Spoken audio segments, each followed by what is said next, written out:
So to follow up on last time talking about the Nestle Nazi connection, I read a lot of stuff about it, and as I'd mentioned in that episode, a lot of it was this weird corporate Nazi washing or fashion washing stuff where they just kind of briefly go over that period. And a really funny example of this, I found this in the New York Times in the business section from 2017. And it's a little piece called How Nestle Expanded Beyond the Kitchen. And it's like a detailed, like, little micro history of, like, here are the good business things that Nestle did. And there's one of the first, like, subheadings here. It just says war and labor. And this is how it reads. Early on, Nestle pushed its business overseas, and it opened its first American factory in 1900. The outbreak of World War I led to rich government contracts for condensed milk and chocolate. By the end of the war, Nestle had 40 factories around the globe. In 1938, the company's factory in Brazil led to the invention of Nescafé, the first commercial product for instant coffee. During World War II, the Swiss company's global operations supplied both sides of the conflict. Nestle won a contract to feed the German army, and the food giant's American factory sold Nescafé to the United States military. That approach would later come back to haunt it. In 2000, the company agreed to pay $14.6 million to settle Holocaust-era claims that some of its companies in countries under German control used slave labor. Quote, as a rule, they were not worried or uneasy about the situation, and as long as production was maintained, they had no thoughts of intervening in the management or personnel policy of their subsidiaries, said a 2001 report by a Swiss historian. Oh. And then it just goes to the next section, global growth. Nestle's growth accelerated after World War II. and then it just goes through, like, I just really love the, that approach would later come back to haunt it, as if, like, the real, that's a bad business. Here is, yeah. They might as well have a fucking, like, that stock ticker that's like, how's their stock doing? But, like, by the way, having to pay, like, $14 million, I think is the amount you said, 14.6, that's, like, nothing to them. They literally make billions of dollars per year. Yeah, I believe it's like $10 billion a year. Yeah, I was just reading, it's a fucking rounding error. Just like the baby formula stuff, I think, is like $10 billion per year. I have it in, like, somewhere in my 40 pages of notes. It's crazy. Business acumen of Nestle Nazis. Now when I was a young boy, about the age of 5, my teachers taught me I could be the greatest man alive. They told me I could change the world, be whatever I wanted to be. There was no one in the world like me. Every one of us was so unique. I'd not be an average man. No, sir, I'd be no average man. So I have those big dreams. Welcome back, everyone, to Eat the Rich. This is a show about our political economy, late-stage capitalism, and the millionaires, billionaires, and multinational corporations hell-bent on staving off his death rattle. I'm Dwight, and today we have with us Shane. Hiya, folks. And we've got Carrie. Hey. Last time we talked about the early history of Nestle, its weird stages of acquisitions and lies, and the fact that it was founded on just kind of bizarre quackery, and then built upon that quackery by being a patsy and a producer for a number of warring states in the early 20th century, but most notoriously and awfully the Third Reich. And then we kind of came a little bit up to the present in the 90s of when some of that information came out, and we're thinking about, like, here's this, like, awful history. It happened so long ago. They're trying to cover it up. And, luckily, Nestle really since then did clean up its act. It realized in the late 40s, we should be like a kinder, gentler company, especially since we're marketing our products to kids. And that particular issue of slave labor derived from concentration camps and prisoners of war in Nazi-occupied Europe. Let's not touch upon that again. Dwight, you want to prove me wrong? Shane, say what you want about slavery, but it is a business model.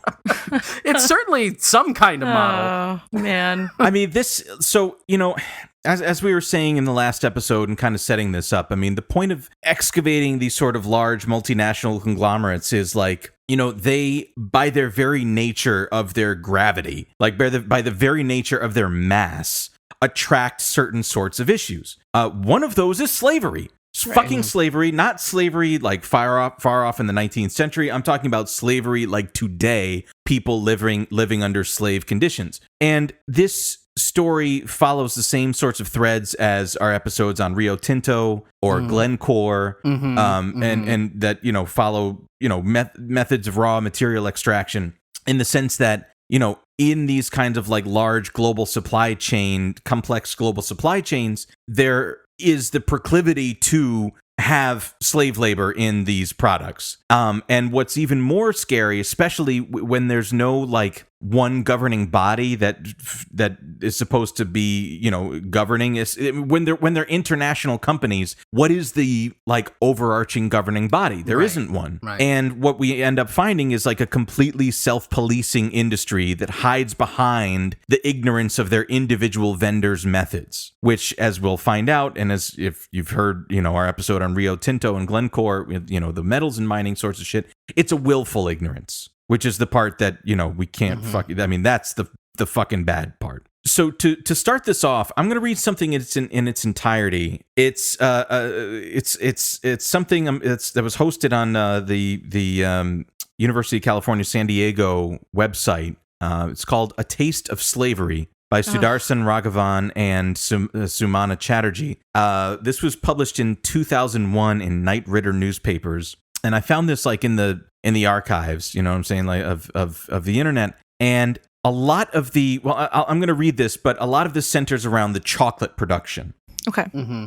So follow me on this and just kind of understand the gravity of this as we kind of like, peel back and look deep into, the origins of the products that we consume on an everyday basis.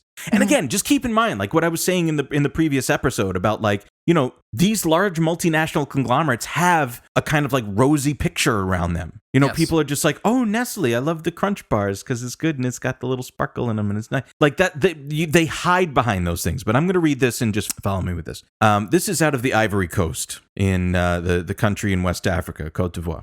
There may be a hidden ingredient in the chocolate cake you baked, the candy bars your children sold for their school fundraiser, or that fudge ripple ice cream cone that you enjoyed on Saturday afternoon. 43% of the world's cocoa beans, the raw material in chocolate, come from small, scattered farms in this poor West African country. Editor's note there, I don't buy the term poor countries at all, because if the countries were truly poor, then what would these large multinational conglomerates be doing in them, fucking stripping them? They're rich in resources and labor, and that's why they're going in there anyway. So that's just my editor's note. But anyway, and on some of the farms, the hard work of clearing the fields and harvesting the fruit is done by boys who were sold or tricked into slavery. Most of them between the ages of 12 and 16, but some are as young as 9.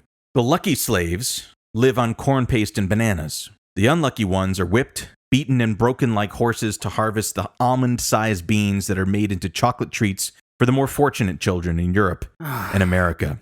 Ali Diabate was almost 12 when a slave trader promised him a bicycle and $150 per year to help support his poor parents in Mali. He worked for a year and a half for a cocoa farmer who was known as Le Gros, but he said his only rewards were the rare days when Le Gros' overseers or older slaves didn't flog him with a bicycle chain or branches from a cacao tree.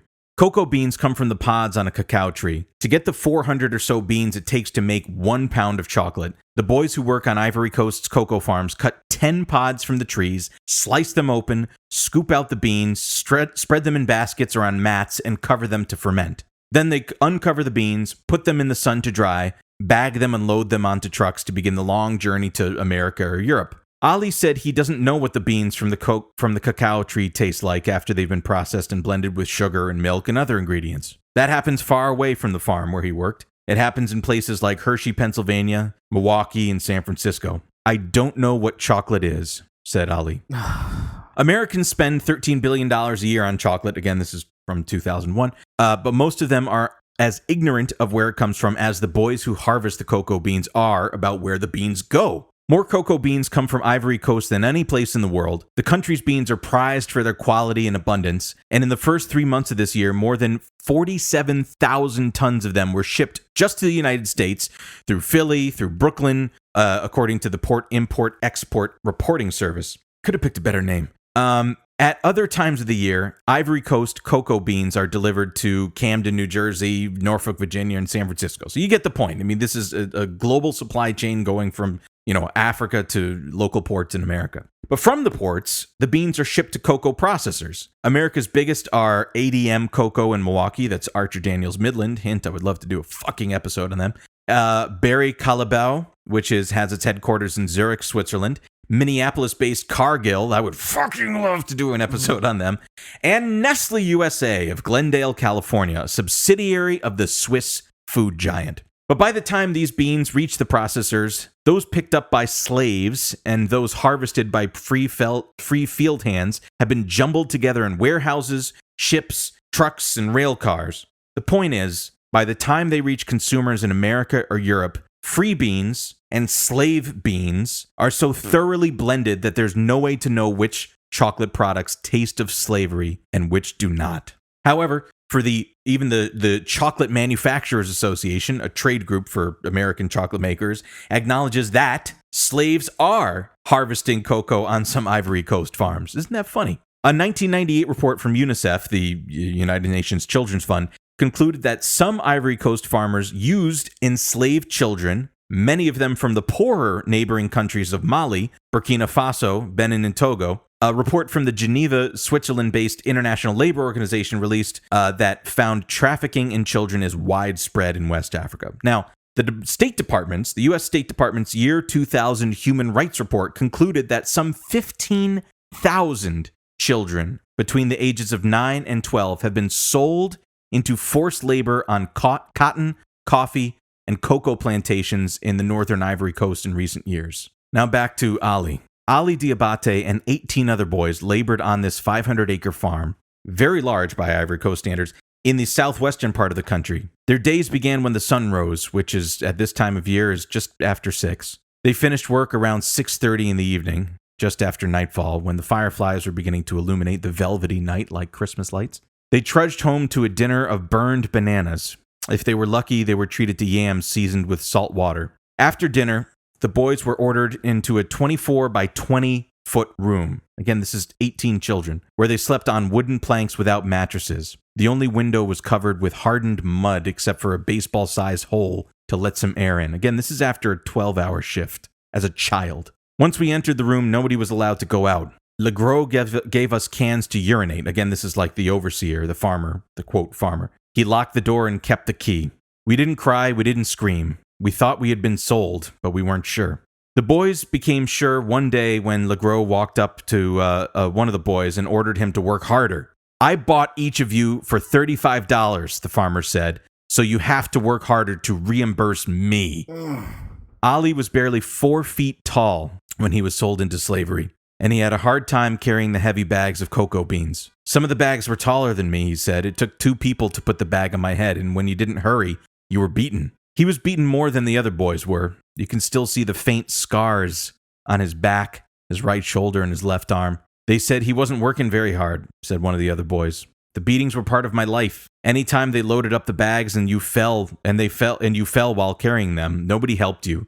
Instead, they beat you until you picked it up again. At night, Ali had nightmares of working forever in the fields, about dying and nobody noticing. To drown them out, he replayed the memories of growing up in Mali over and over again. I was always thinking about my parents and how I could get back to my country, he said.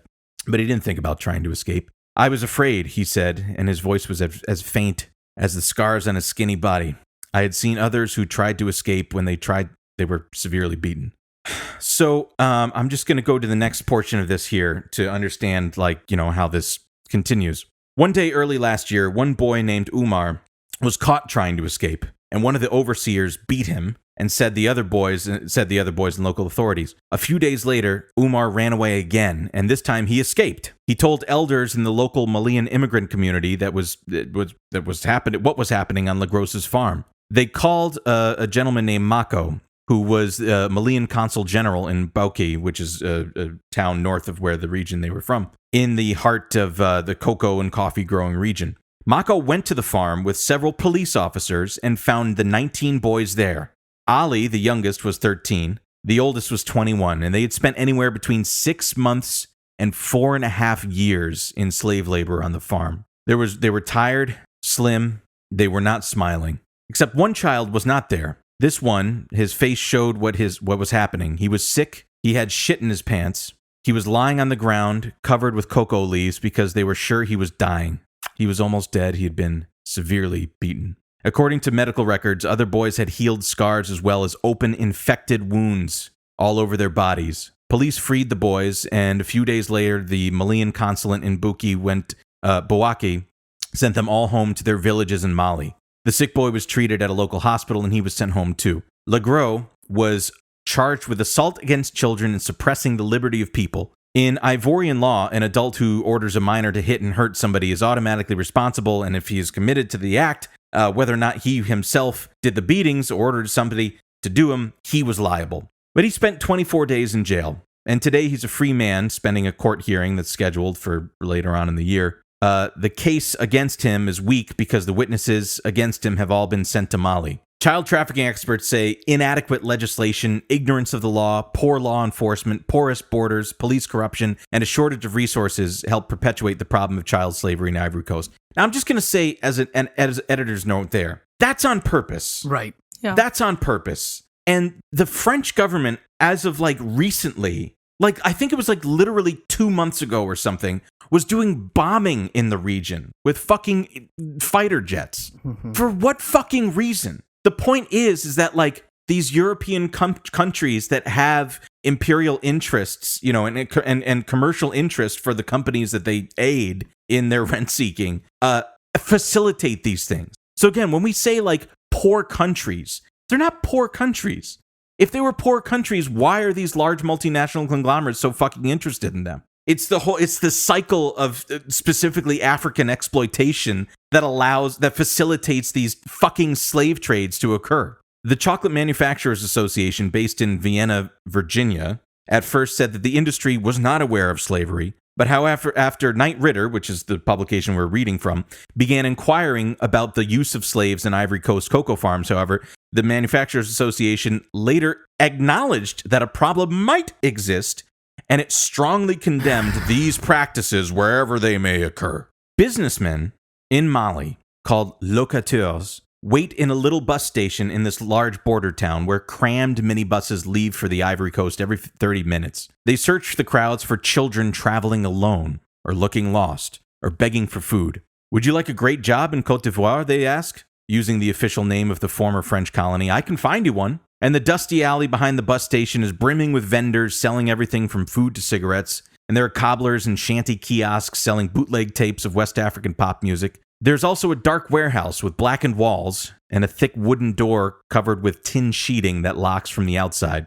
Malian officials say slave traders sometimes keep their young victims here overnight so they can't escape. Sometimes the men buy the children some food, but the next morning they take the children and go.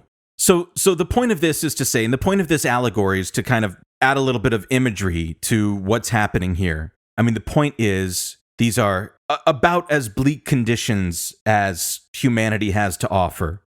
Slavery, child slavery, deplorable living conditions, deplorable nutritional conditions, leaving children to die covered in leaves because they've been beaten so bad that they have fucking shit in their pants.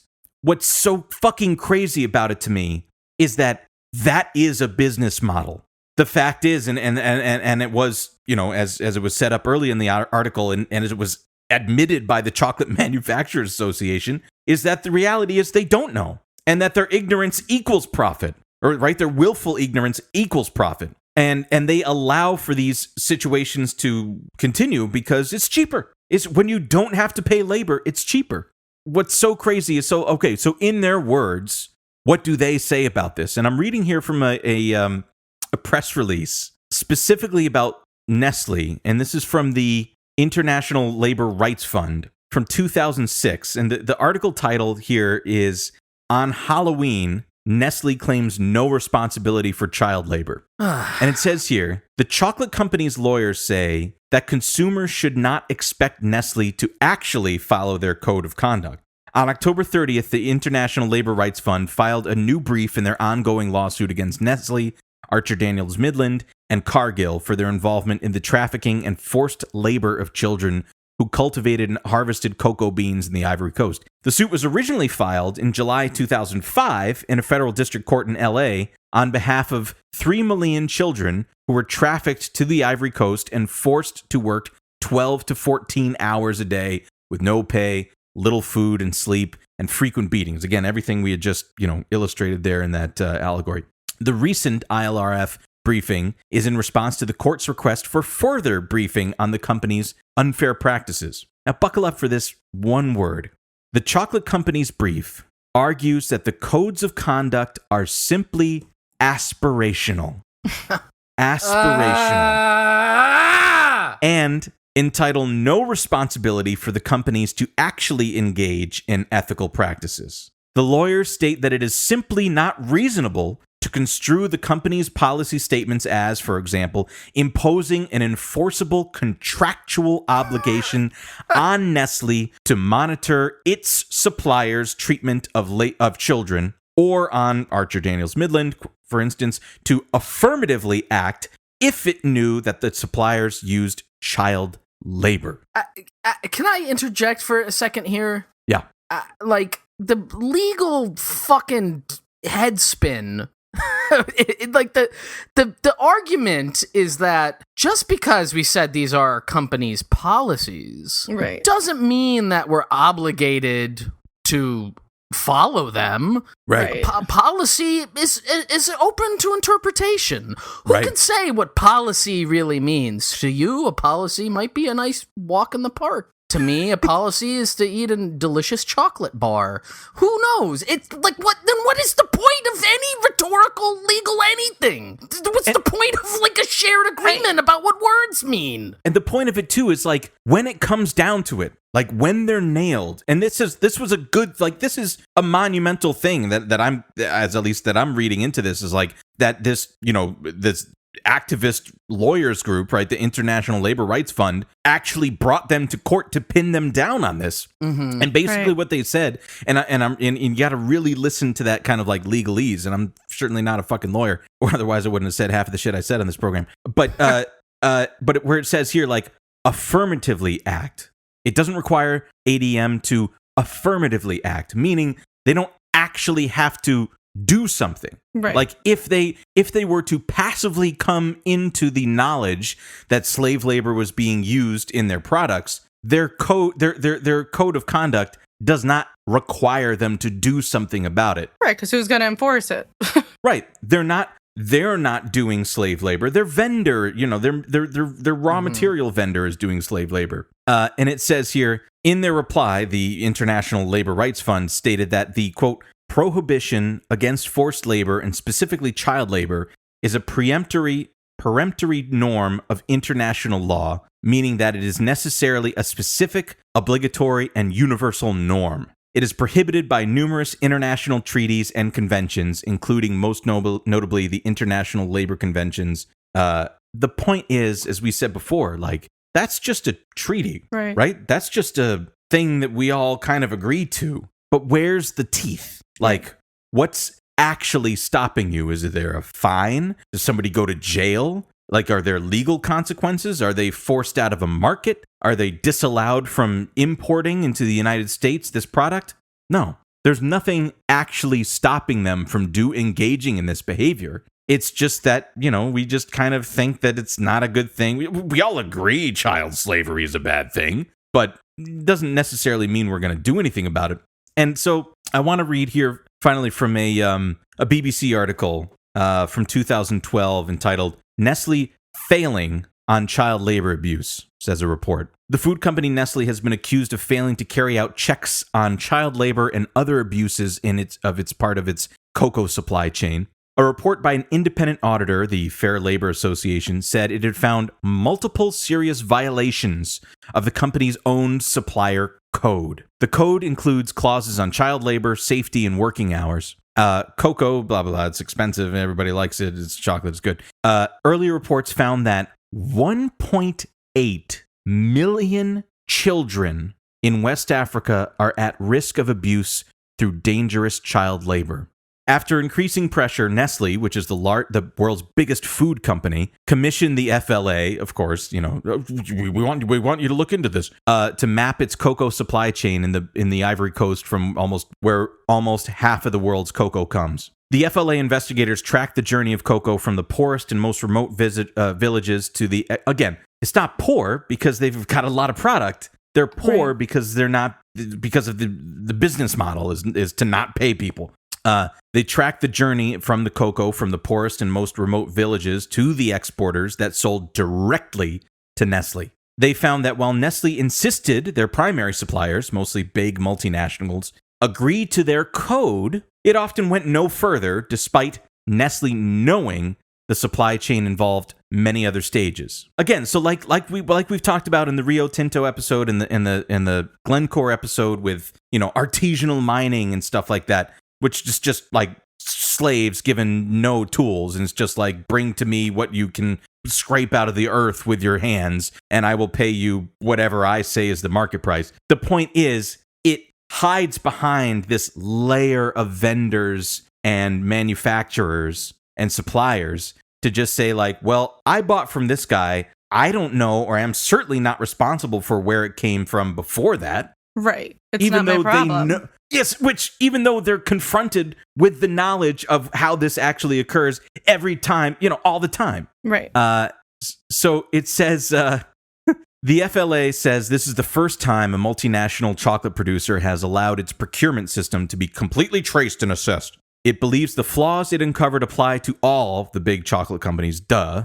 They say they're studying the findings, and Nestle has now laid out a detailed plan to try to solve the problem. The use of child labor in our cocoa supply chain goes against everything we stand for, says Nestle's Executive Vice President for Operations, Jose Lopez. No company sourcing cocoa from the Ivory Coast can guarantee that it doesn't happen, but we can say that tackling child labor is a top priority for our company.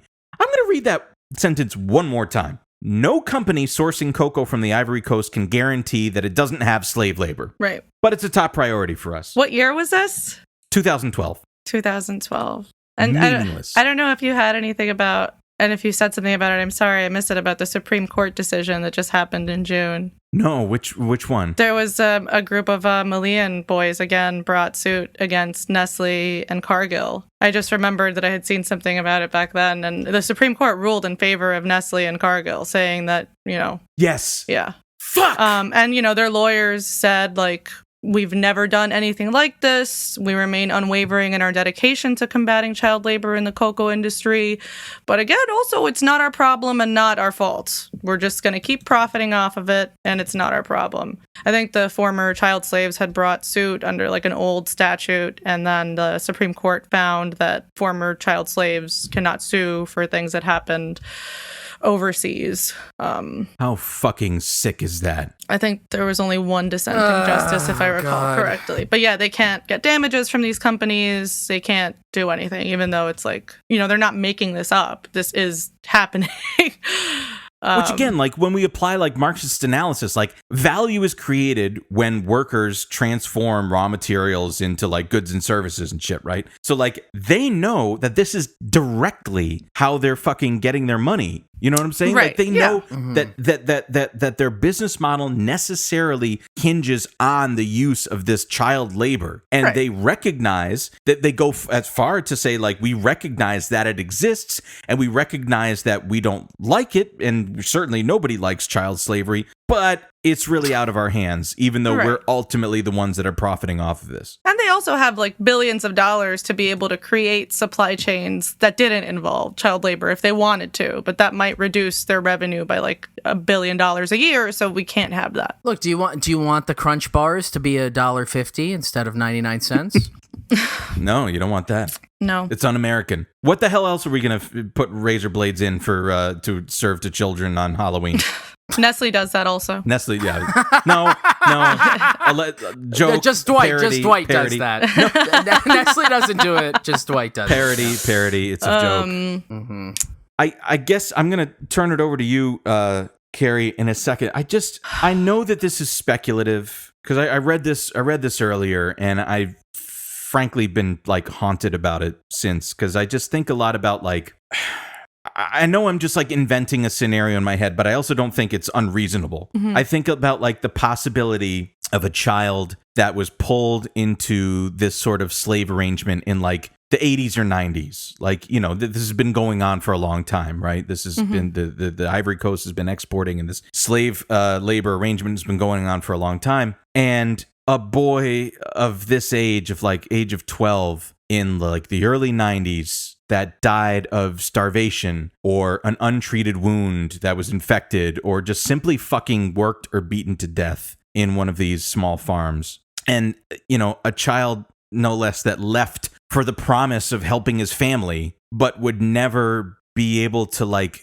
feel his mother's hug or warmth again, or play with his siblings again. And the sick part is that that child's name will never be said again, and that child's story won't be told, and nobody knows who this person is. And that child, like every kid, had love and hope and validity to their lives, and would never be given the dignity to know the larger purpose that he was fulfilling, and like in this fucking insane business model that can only exist in an extreme supply chain of fucking exploitation. And on the other side of the Mediterranean, there's a veiny, unbothered Swiss weirdo executive that's counting on that boy's misery so that he can like tell shareholders that they had a good quarter, and maybe the board will fucking give him a bigger bonus as a result that year. Right. And that veiny weirdo is still alive today, and he's been celebrated. I celebrated my 20th year with Nestle.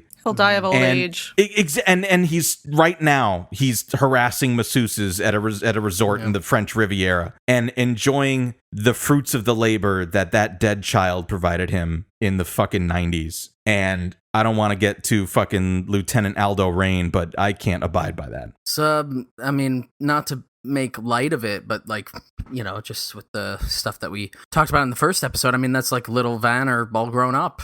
Right. He's Big Vanner now. He's the big boy in the fucking whatever, the Swiss Alps, like you said, just like He's a bothering Nazi. everybody around him. Yeah, probably like has a collection of like fucking Nazi gold and stuff stolen from people across all of Europe, and you know, he's just like a. But that's what's fucking sick, that I was like thinking about that when you were talking about the you know, the origin story, because I'm just like, this company was started allegedly to like help children grow, and has Right. concluded in killing children, you know, because of their business activities. Right. Yeah. I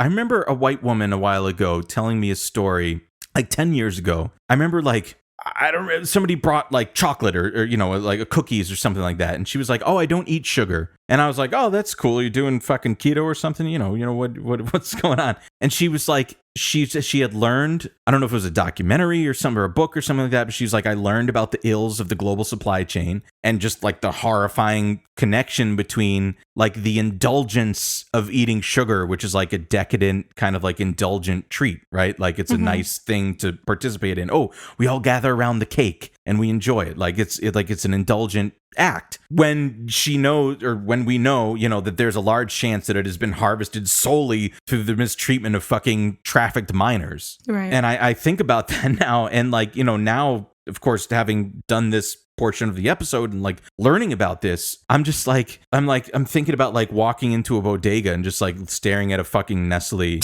bar and like having a complete fucking episode. And there's no popular call. This isn't something that's being worked on popularly. Like you said, like this was just the fucking door shut in the face in the Supreme Court 2 months ago. I mean, I think the thing that's actually sadder is that it is being worked on popularly, right? Like it's been in the media. The documentary came out about it over 10 years ago. There's been multiple court cases. There's been every 5 years, Nestle says that they're working to eradicate child slave labor from their supply chain. And, there's a bunch of NGOs involved in it, and it never stops. Like, I think that's the really sad part. It's not like people don't know about it or nobody's talking about it. It's that we are talking about it. Lots of people are aware of it. Nestle is aware of it. The governments of various countries are aware of it. And more so, I would put, too, a company like Nestle, not only are they aware of it, they're aware that we're aware of it. Right. And that's something that then they can cultivate as a sort of feeling of,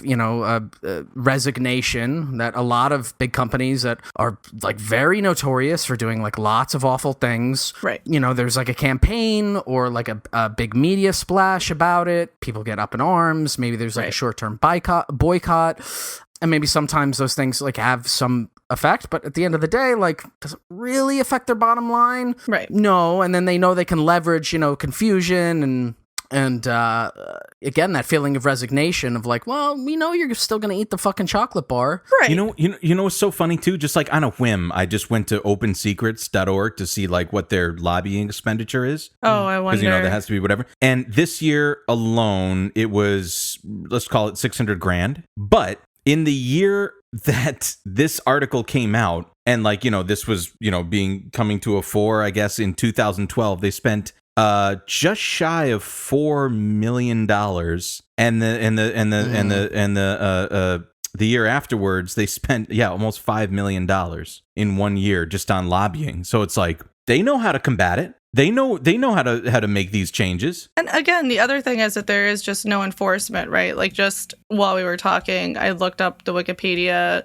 and just in the Wikipedia, it references a Washington Post article where they said that they had committed to eradicate child slave labor within 4 years. They did not, neither at the due deadline. Well, it wasn't an affirmation, confirmation, commitment. It was just a commitment. But they didn't do it by 2005, nor within the revised deadlines of 2008 and 2010. And the result was also not likely to be achieved in 2020. And as we know, they still haven't. And then there was a lawsuit this year that said, like, well, don't worry about it. So it's like they set their own guidelines. They set their own deadlines as to how they need to deal with this. And there is no one enforcing it or stopping them. Like, of course, they're just going to keep doing it. What motivation do they have to stop? Exactly. No, there is. They don't have a motivation. Right. If human suffering was motivation for them to stop, they wouldn't be doing it. Like, they have the resources to stop doing it today. Yeah, in fact, they rely on it so much that they're willing to, continue this business model at all costs, whether that's, through lobbying or whether that's through, hiring, fucking Scott and Arps or some other enormous, law firm to make sure to fight these court cases that's brought to them. Right. So that's chocolate. I love it. So to kind of bring it back around to where we started and, in the same context that we were just talking about, Nestle kind of like sets their own limits and guidelines and kind of just repeatedly gets away with whatever they do, like most big corporations. Like while you were talking, Dwight, I was thinking about when we talked about dubious, it was like a similar situation. Really, most of the time that there's anything extremely egregious that a company is doing, they like work with NGOs, they set guidelines, and they just like keep doing the shit that they're doing, but they're like, I'm sorry, maybe next year.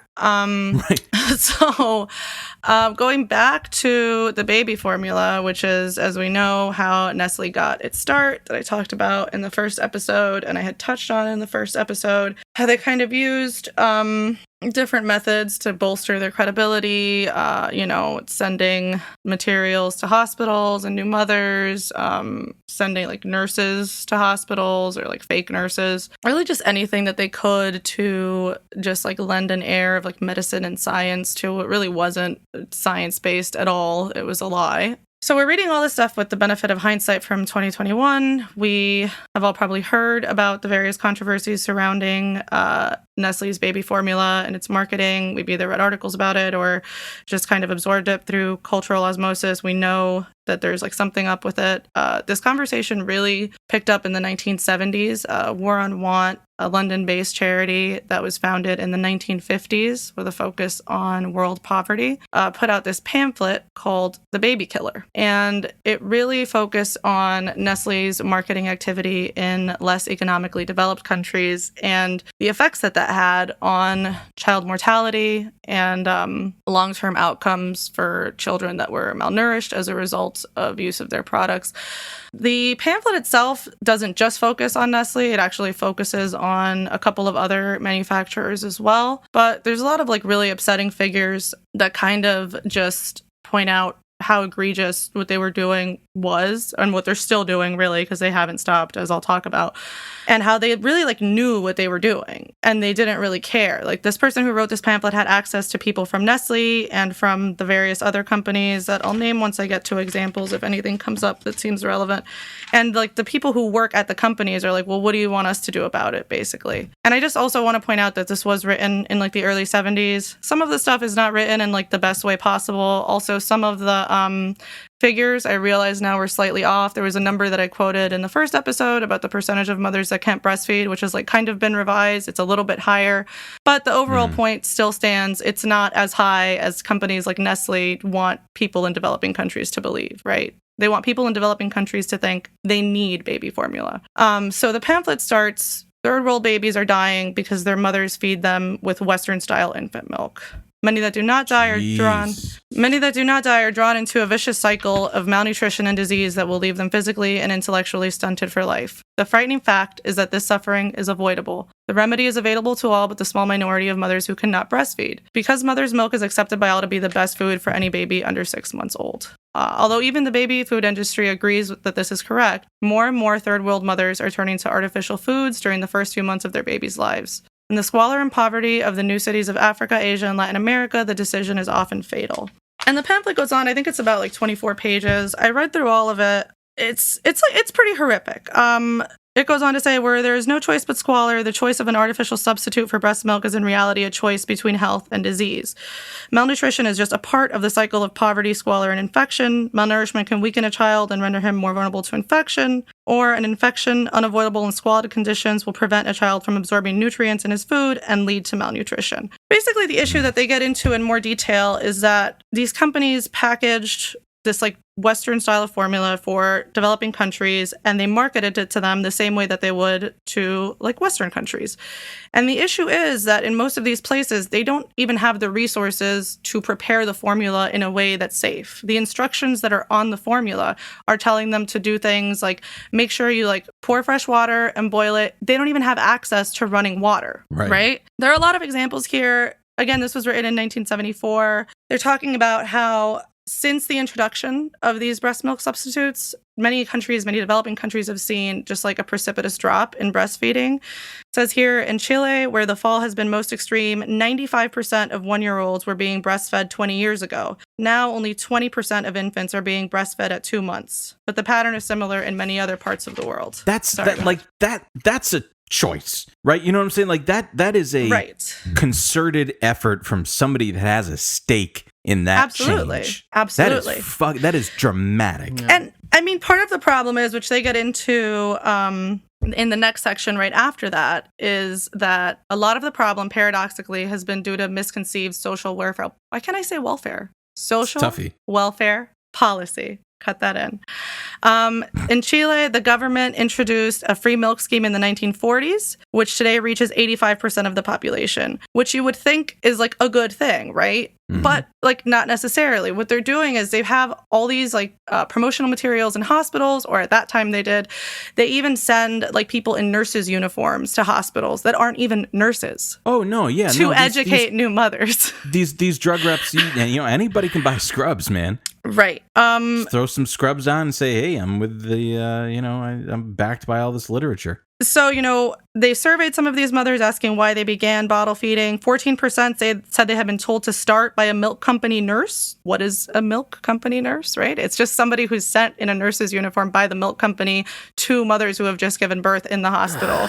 or to like doctor's offices on the day that they know like most of the new mothers in whatever village are going to be going in to get their babies weighed. They like send these people in, and they, you know, like to any normal person, if you're in a hospital or a doctor's office and somebody in a nurse's uniform comes up to you and says, hey, this is like really good for your baby and your baby needs this. Your baby's going to be sick if you don't do this. Like, what are you going to think? What are you going to do? Are you going to tell them no? Yeah.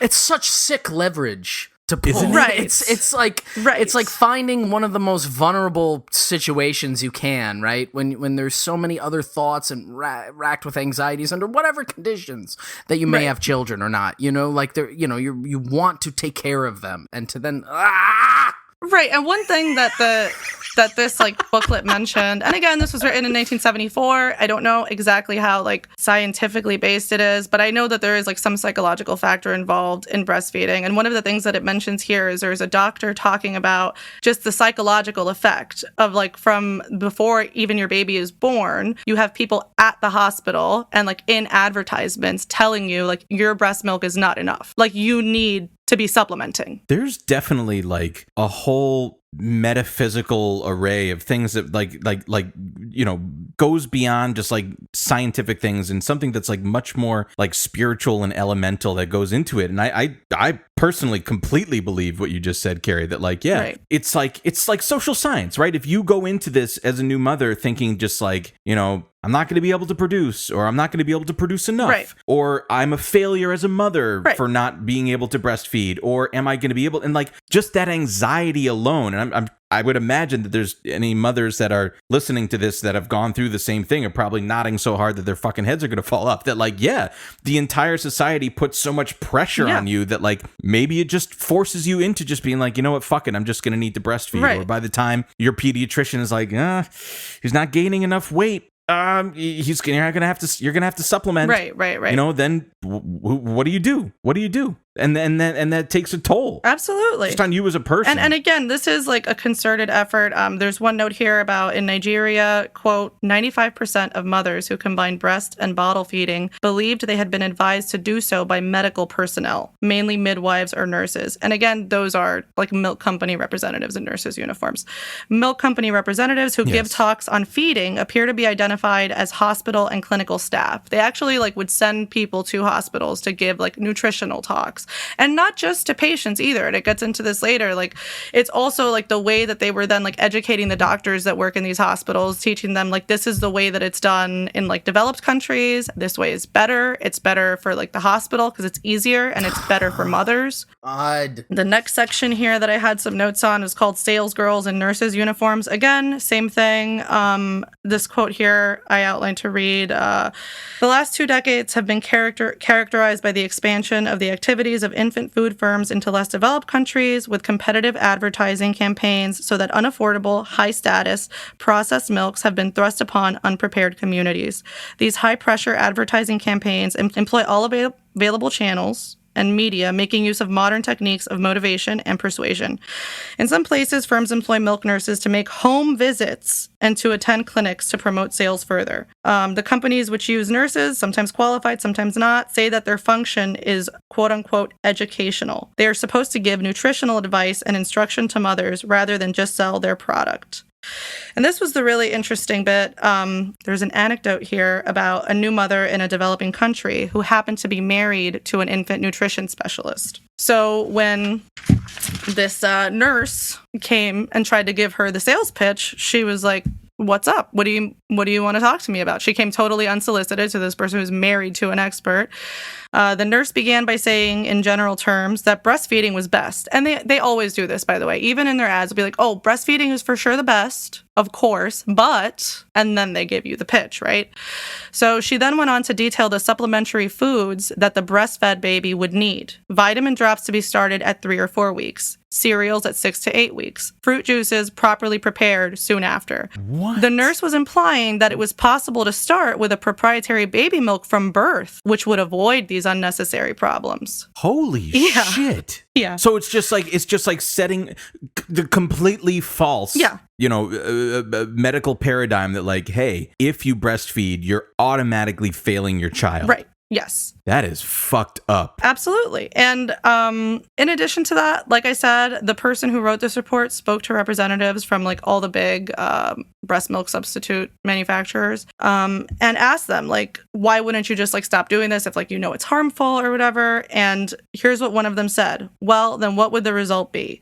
It would be the death of thousands of children because there are tens of thousands of mothers in these countries who have got to have some substitute for their milk in order to feed their babies. So, like, they're saying, like, we're actually doing a good thing by doing this. Like, that's really... Right, of course. Why wouldn't they think that? Right. Now that we've, like, completely, like, invaded this market and, like, thrown all this stuff at them and made them dependent on this, if we pulled out, we would be hurting them, you know? Like, what else are we supposed to do? Fucking ridiculous. I'm getting heated. I'm so mad, dude. I'm getting heated, man. Again, like I mentioned, it goes on to talk about, like, the sanitation where, you know, like, for example... In Malawi, it says that at that time, 66% of households didn't have any washing facilities at all. 60% had no indoor kitchen, and Nestle sells milk for feeding babies to those communities like very aggressively. They don't have like the facilities to boil water the way that you need to do it, right? So like the concern is multifaceted. It's like the spread of infection, it's the dependency that they're developing on baby formula, and it's also the cost of the baby formula, right?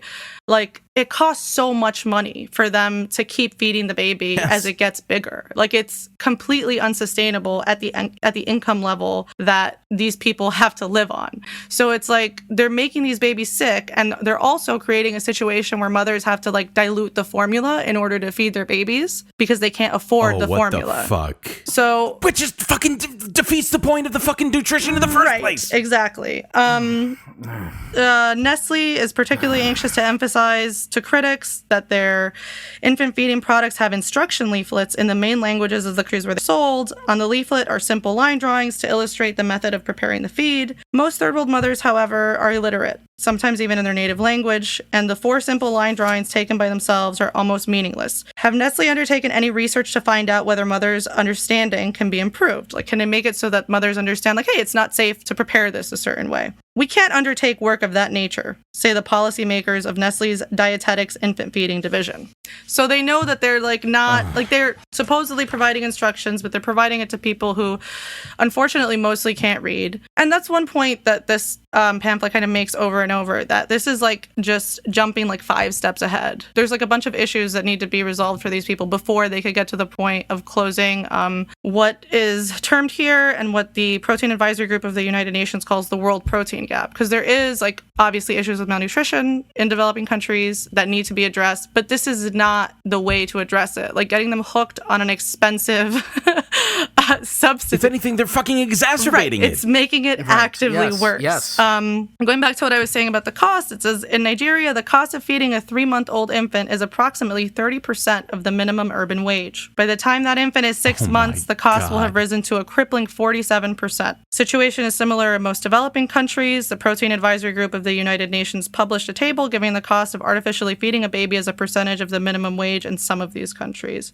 So obviously for most mothers in these countries, it's really just like not a viable alternative to be doing this, but it's also presented to them as like the best and sometimes the only option, right? And again, something that says a lot is that this is like recognized even by the manufacturers themselves. Which is, you know, again, what we were saying about like the child slave labor stuff. Like they recognize the stuff that they're doing wrong, but they don't care because they're making money off of it. Like, of course, they want people to be dependent on their product and have to spend like almost 50% of their income on it. Why wouldn't they? Well, that's because they're not doing anything wrong from what their actual motivation is, which is just to make money. It's not to help people. Because look, like you were saying, there's an argument that could be made about like, okay, maybe there are, you know, a certain segment of the population who like really do need like a certain kind of supplemental thing, right? Like that's a medical decision that then needs to be approached from like a clinical and like social perspective, right? Like that's a decision that needs to be like made between like a mother and like a doctor or some kind of medical apparatus,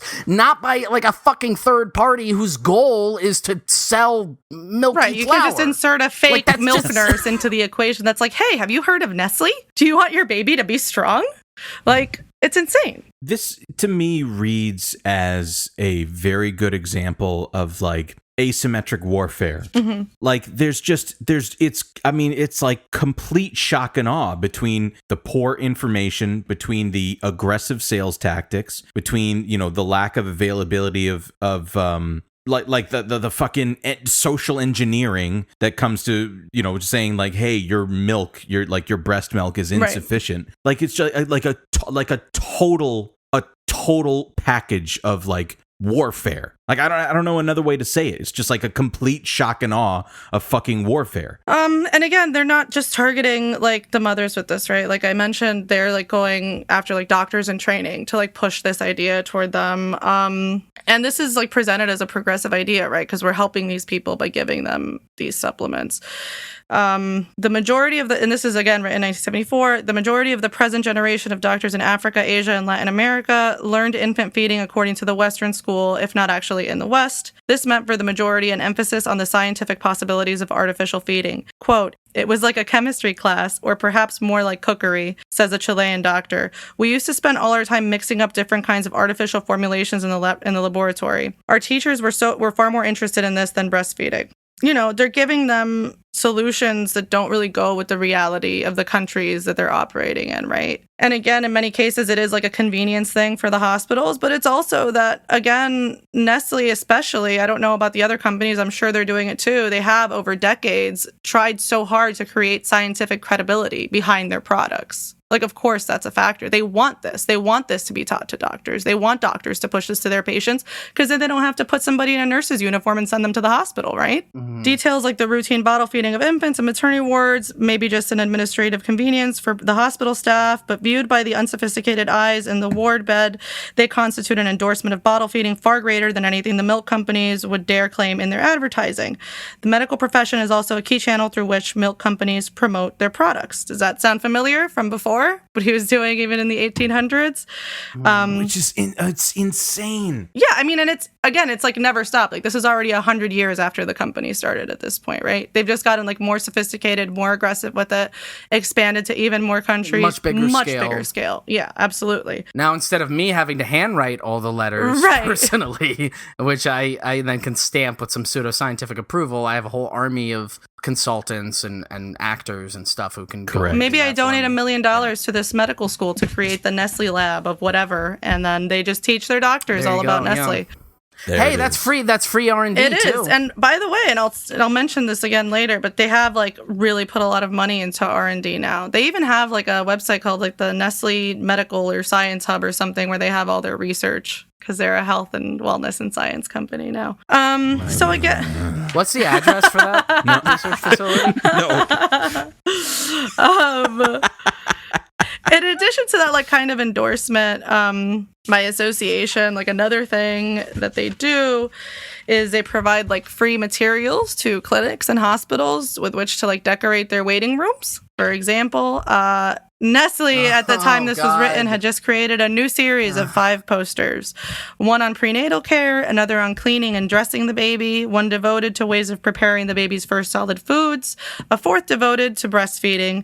The last used to be incorporated with a guide of bottle feeding, which has now been made into a separate poster. So they like mix this in with all this other stuff that they're providing to these healthcare facilities. So that way, like, you're a new mother, you're in the waiting room, you're looking at all that stuff, you're like, oh yeah, that makes sense. That's how I dress my baby. Oh, bottle feeding is good for my baby. Great. Awesome. I like the idea that maybe they also mix in that package that like World War II, like chocolate is fighting food poster, and you're just like in a maternity ward, just like, what? Buy war bonds. How old is this? I mean, there is like quite a lot more in this pamphlet. Again, like the main takeaway is that they are aware that this is happening. There are like different solutions provided here of like what could be done differently. There's one thing mentioned that's really interesting is, that they're suggesting, the people writing this are suggesting that they should be kind of compelled to label things differently. And they mention that there is a company that is nationalized in the place where they market a certain breast milk substitute. It's in Zambia, and it says on the label, breastfeed your child. The best food for your child is mother's milk. It is better than this or any other kind of artificial food. Don't feed your children artificially unless you are sure you have money to buy enough milk. By the time your child is 4 months old, he will want 5 pounds of milk powder each month. Are you sure you have enough money to buy this? Feed your child with a cup and spoon and not with a feeding bottle. Ask in the shop where you bought this tin for a paper telling you how to feed your child. So because that's a nationalized company, they're not as worried about the profit motive, and they're more worried about like the wellness of the people who are buying it. Right, which is how it should be. Which is yeah. It should be medicine. It should be treated like fucking medicine and not a commodity. I mean, of course, medicine is treated like a commodity. Yes. That's a whole other... I'm sorry. And again, like this gets into like the free samples they give, the way that they give away, like if you buy 2, you get another one. And this is all shit that they did in the 70s, right? Like now they have even more sophisticated ways of like giving shit away online. There's like fucking influencers selling this shit. And again, for people that are not able to breastfeed, like it is good to have a supplement available, right? But the way that they're pushing it is to everybody, that this is a better choice for everybody, which it's really not. And it's created tangible problems, especially in developing countries. So, like I was saying before, there is a real like protein gap between developed countries and developing countries, and Nestle very aggressively contains that they offer a way around the problem that is not otherwise available. Just like I said, that other company said, like, what happens if we go away? But they do avoid the question of whether mothers can afford their solution. When he asked, the person who wrote this asked one representative from Nestle about it, he said, what about the babies above the age of 5 or 6 months? They asked us during our visit to Nestle's headquarters in Vevey, what weaning foods do you introduce then? Like, they're just changing the subject to, like, what about later? How do they get fed later? We're feeding them now. Who else is doing it? There's no other solution. As if, like, you know, just breastfeeding is not a solution when you have, like, over 50% of mothers, like, not breastfeeding because of the way that you've introduced your products, right? Anyway, the pamphlet concludes with a bunch of recommendations for the industry, you know, to basically just fucking stop doing what you're doing in much more eloquent terms. It's got some recommendations for governments, for the British government, for the medical profession, etc. So this, like I said, made like a pretty big splash when it was released. Obviously, it's phrased in a very sensational way. It's literally called like the baby killer. And Nestle ended up suing the people who published this in German. What the fuck? Yes. And they actually won. They sued them for libel and they won. What the fuck? And the reason that they won was because the court said was that they cannot actually be held liable legally for these deaths that they've caused. So it is libelous to say that Nestle kills babies, since it's not legally a crime to cause babies to die in this specific way. But this was seen as like a moral victory of sorts, and this did end up bringing more attention to the issue, and it led to the development of a code by the World Health Assembly. The World Health Assembly is the forum through which the World Health Organization is managed by like the governing countries, right? They made a code around breast milk substitutes and like the way that they can be marketed, and it's pretty good. They've added to it over the years. Since 1981, 84 countries have enacted legislation implementing all or many of the provisions of the code. And, you know, it says stuff like information and educational materials on infant and young child feeding should be objective and consistent and emphasize the importance of breastfeeding. In no case should materials refer to a brand name of a product. All forms of product advertising and promotion to mothers are prohibited. Mothers should not be given free product samples. It has other provisions for healthcare workers, outlining like their responsibilities and like talking about conflicts of interest, labeling, all this stuff. And that solved the problem. No. Again, it is, you know, it's not enforceable, right? Unless countries adopt specific legislation, this is just like nice words about the problem. And again, this is a situation just like the slave labor thing, where there have been many people talking about this for decades and nothing changes. The way that I came across that pamphlet was I saw a more recent report from the Changing Markets Foundation that referenced it. And the Changing Markets Foundation is an organization that tries to I can only imagine. loves to tries change to bring market. like focus to issues like this, tries to bring attention to issues like this, but with an eye toward like how markets can be used to solve these problems. So Fuck it. I hate it so much. they released this report in 2018, and honestly, like, a lot of the stuff in the report is really good until you get right to the end where the solution is like, we call on manufacturers to do the right thing or whatever, which just can like never happen, right? So they released this report in 2018. This has like a little bit more like contemporary science behind it. And it gets into a little bit about what I mentioned earlier, that Nestle has made like a shift away from like labeling itself like a food or like formula company or whatever.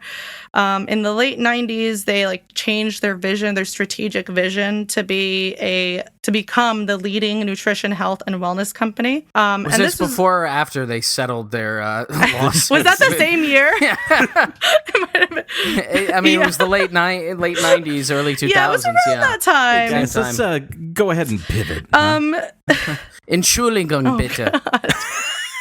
Mach schnell. You know, Das was our and bad. they've tried to use this to like differentiate themselves from their competitors and drive higher profit margins. They're doing this because they think it's more profitable to position themselves as like a wellness company, right? Of course. Yeah. Here it mentions how they've actually like, it's not just like their marketing that they've geared towards this. They've also like made a lot of acquisitions to kind of give themselves that like scientific credibility, like VitaFlow, CMND Pharma, Prometheus Labs, Pfizer Nutrition, PAM Lab, and Atrium Innovations, which at the time this was written was in progress.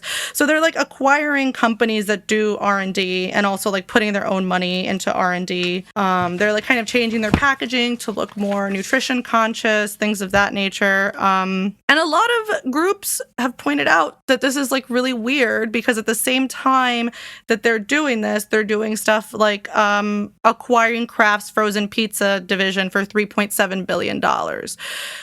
Yeah, that's good business, Carrie. So I advised on that I was going to say on a personal level, I looked it up, and I'll share this with you guys right now. It's just a list from Wikipedia of all the different brands. So that many. Nestle produces It's food so under. many.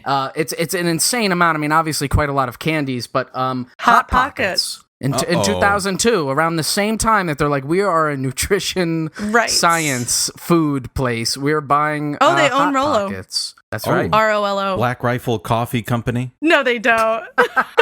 No, they don't.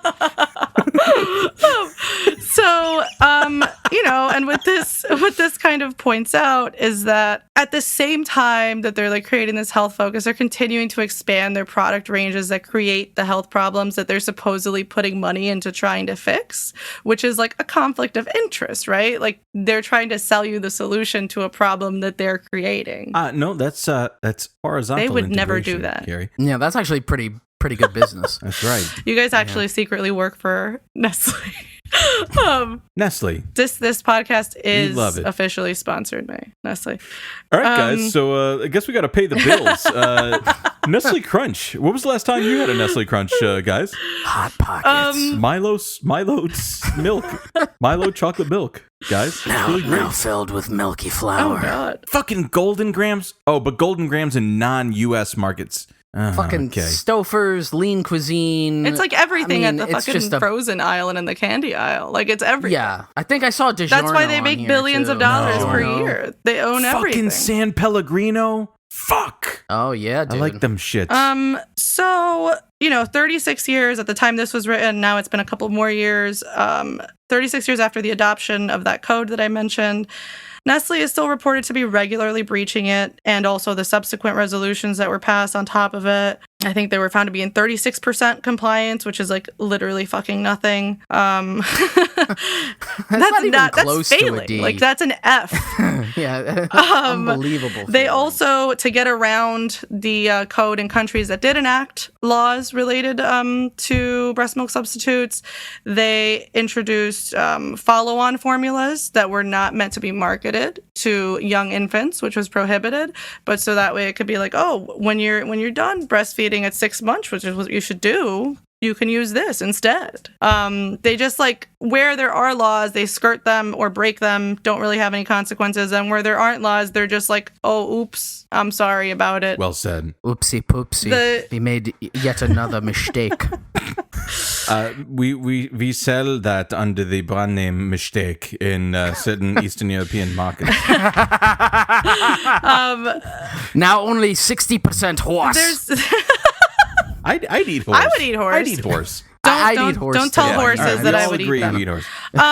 It goes on to kind of like pick apart Nestle's scientific claims about its products and how like in one location they'll say like, oh, sucrose is really bad to have in products. Never buy baby formula that has sucrose in it. It's so bad for your baby. And then like in another country, they just sell baby formula that contains sucrose. And there's like just a bunch of examples just like that of just like conflicting claims that they'll just tailor their scientific claims to whatever market they're in and what it will legally allow. And in the places where they can't do certain things, they use that to create like an air of like the product being more like premium. Like this, you better buy this like more expensive one that doesn't have the bad stuff, you know? We would never put that in our baby formula, even though we do it in like Brazil or whatever. Like, don't worry about it. You know, the conclusion here is that Nestle is in fact not driven by nutritional science, but instead by a sharp and prioritized focus on profit and growth at the expense of vulnerable infants. And it goes on to say that it actually is, again, this is like the Changing Markets Foundation. It goes on to say like that it's in their business interest to change this approach and to do the right thing, et cetera, et cetera. And then there was a 2019 update to this report that basically said that Nestle committed to doing the stuff that they suggested, and then they didn't. That's it.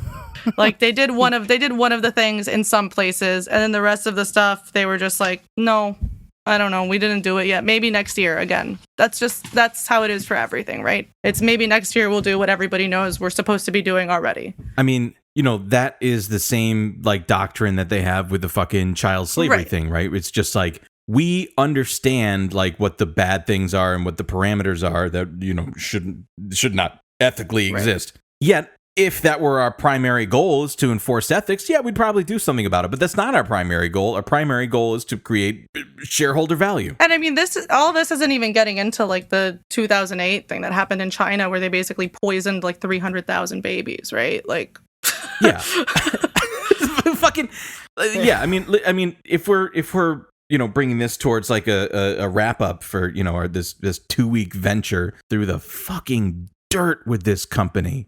It's just so mind-blowing to me that, again, like with a company like this, there's not necessarily one individual that's a zealot that's, you know, like, you know, going for this, except for fucking Henri or whatever that died in the 1800s that, you know, was a famous letter writer. Right. But like, you know, these multinational conglomerates are just like the fucking like monster from Fern Gully. That's just like a behemoth that doesn't fucking stop and just plows through economies and people just in order to create profits for their shareholders. Startlingly short-sighted. And again, like, you know, in these episodes where we talk about multinational conglomerates, it's never ever going to be comprehensive because you go on for fucking ever. I mean, we didn't get to talk about their doctrine on water, which is basically the fucking the executive said like, what did he say? That calling water a human right was, quote, extreme. Actually, you just said short-sighted. That reminded me, there's a few years ago where Nestle's CEO said that they would not stop bottling water in California. In fact, if I could, I'd increase it. What the fuck? Yeah. What the fuck? I mean, here's a good one. Just an article title here. It says, Nestle under fire over Colombian murder. What? A Nestle employee and union member in Colombia was murdered by paramilitary forces 7 years ago. Human rights organizations say Nestle shares the blame, but investigations of, you know, of course, again, the same thing. Like, we agree that murdering, union activists is bad, and yet we seem to not be able to stop doing it. We have no way to know if it's happening or if we're telling people to do it. I mean, for a company that size, right? Sure, we could put some money into an internal investigation that would go and find out exactly what happened or how our supply chain works or what the actual effects of our products are on little children and people of all ages. But then we won't have the R&D to come up with the pretzel Hot Pocket, which I don't know if you guys have had it, but it's like a Hot Pocket inside of a pretzel. It doesn't What sound would too we bad. do without it? Shane. Doesn't sound too bad. I'm interested. These are the kinds of hard choices you got to make. And again, this is, and I mean this sincerely, like, learning what I have about the supply chain between, I had some fucking chocolate tonight. It was my little treat after dinner. I needed a little something. Cut his mic. Get him the fuck out of here. You sicken me. And I'm like, where the fuck did that come from? Right, yeah. Did a fucking child slave make my treat? Right. My dessert? Yeah. Not an insignificant amount of chance that it didn't happen, right? It is a significant chance that it did. Like 50-50. Kinda. And again, or it's blended in. You wouldn't even know. Like, that's the fucking sick part about it. Right. Even Nestle doesn't know, according to them. They feign the ignorance. And I think, again, for those of us they know.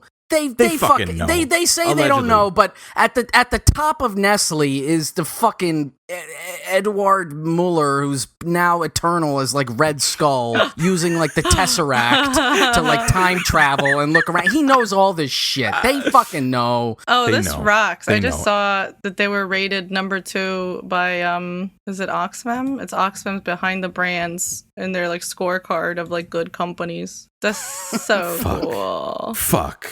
It's like, again, all they have to do is like make these commitments, right, to do better, and that's considered to be good enough. That's Right. all they have to do. Yeah. When you go to their website, which I mentioned in the first episode we did, I went to it and there's like the company history page and it's like a long, little timeline with very discrete and specific arrows marked out. At the bottom, it's like there are like a few other articles and it says like you may also be interested in the future of pet care, and it's like a nice photograph of somebody like kneeling down with their dog, seeding a forest positive approach, and then it's like a picture of some rainforest or something, and then the power of coffee, and it's like a worker like extracting the coffee from the field or whatever, and it's all with this air of this like super slick modern marketing, right? To create the appearance of like we're a forward thinking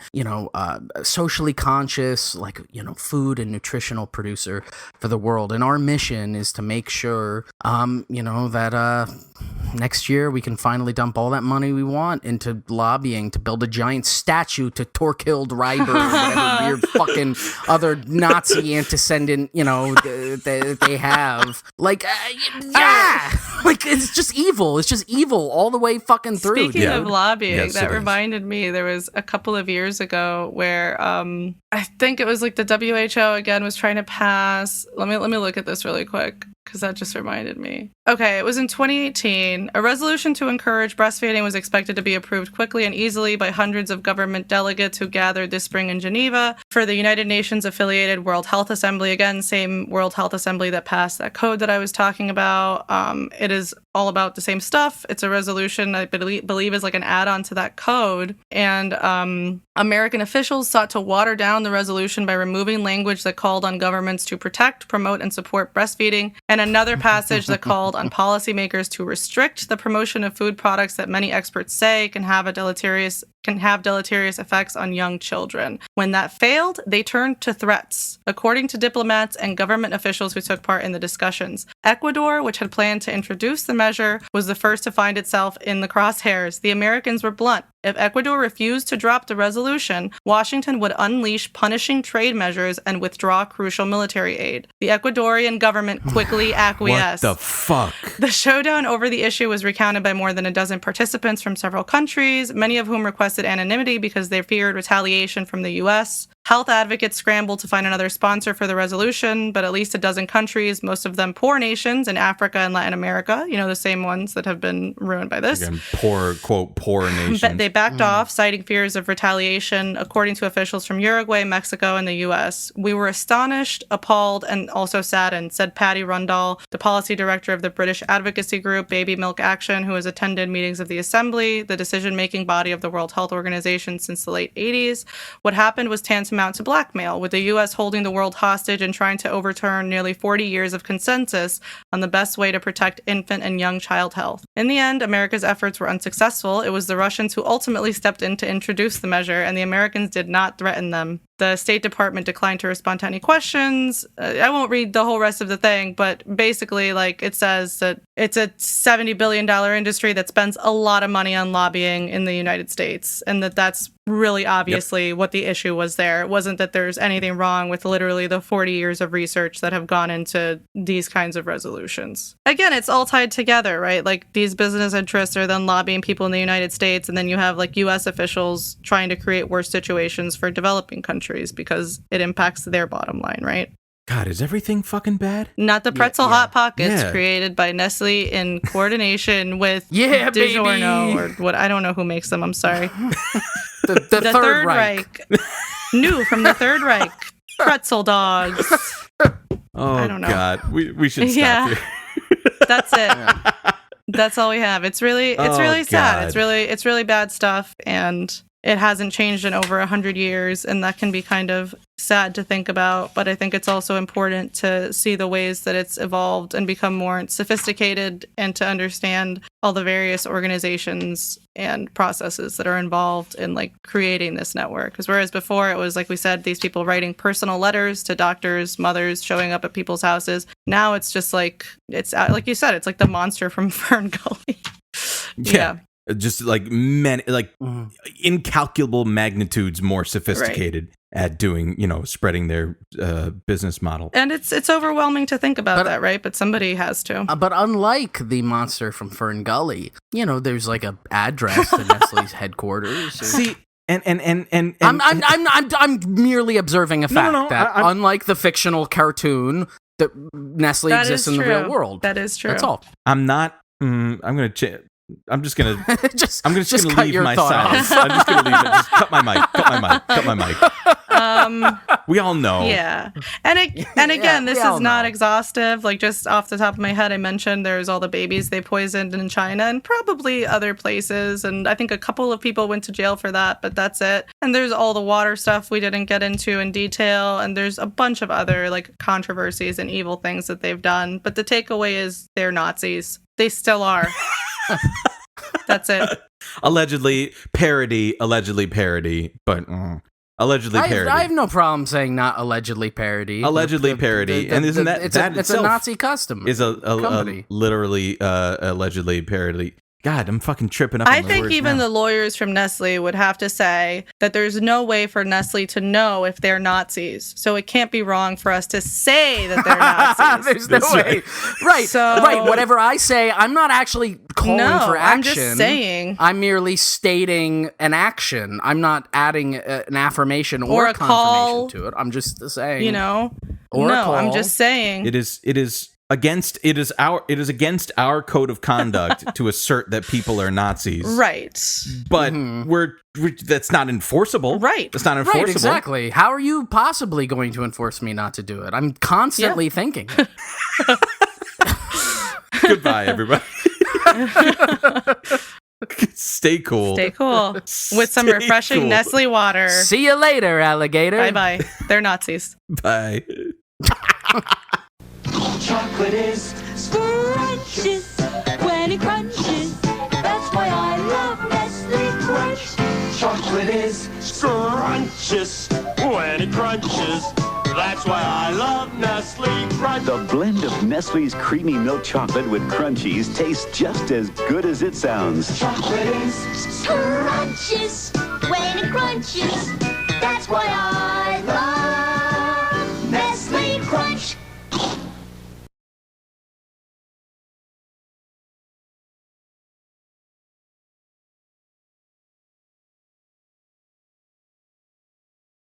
Nestle, more like Knotzley.